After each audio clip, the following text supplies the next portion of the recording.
بسم اللہ الرحمن الرحیم۔ السلام علیکم ورحمۃ اللہ وبرکاتہ۔ بڑے اللہ کے بندے ہیں جن کو اللہ تعالیٰ نے مال و دولت عطا کیا ہے۔ بڑا مال و دولت اللہ نے لوگوں کو عطا کیا ہے، لیکن حضرت عثمان غنی رضی اللہ تعالیٰ عنہ آپ کا بڑا خوبصورت فرمان ہے، وہ میں آپ کی گوش گزار کرنے لگا ہوں۔ حضرت عثمان غنی فرماتے ہیں وہ مال ضائع ہے جس کو بندے نے اللہ کے راستے میں خرچ نہیں کیا۔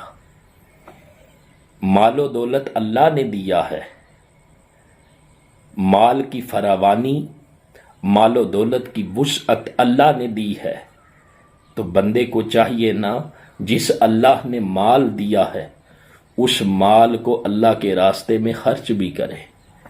اگر وہ خرچ نہیں کرتا، اللہ کے راستے میں اگر وہ نہیں دیتا، تو حضرت عثمان غنی فرماتے ہیں وہ مال تو ضائع ہے۔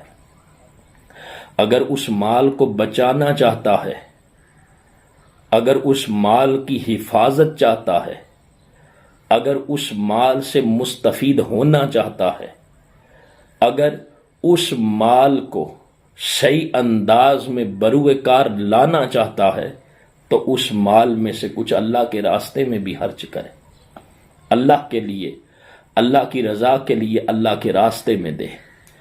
اور پھر بندہ جب اللہ کے راستے میں دیتا ہے نا، تو اللہ تعالیٰ دنیا میں بھی اس کے مال میں برکت دیتا ہے، لیکن آخرت میں اس کو کئی گنا زیادہ اجر عطا فرمائے گا۔ تو وہ مال تو ضائع ہے جو اللہ کے راستے میں خرچ نہ ہوا۔ تو اے بندہ خدا، جو اللہ نے تجھے مال دیا ہے، مال کی فراوانی دی ہے، مال کی وسعت دی ہے، اس مال کو کوشش کر کہ اللہ کے راستے میں بھی خرچ کر، تاکہ یہ مال قیامت کے دن تیرے لیے وبال نہ بنے، یہ مال تیرے لیے قیامت کے دن نجات کا ذریعہ بنے۔